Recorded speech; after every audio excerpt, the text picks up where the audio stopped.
guys, welcome back to my channel. Lina ke mogatsa maradi mashiane and ke lamogela mo channeleng ya ka Namaste. So as you know, I love making my own products, and then today on this video I've decided to make my own face wash.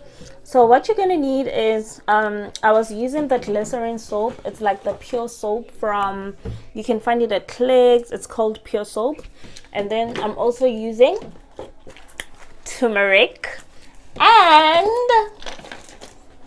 aloe vera. So yeah, those are the 3 ingredients I'm going to use for making my face wash.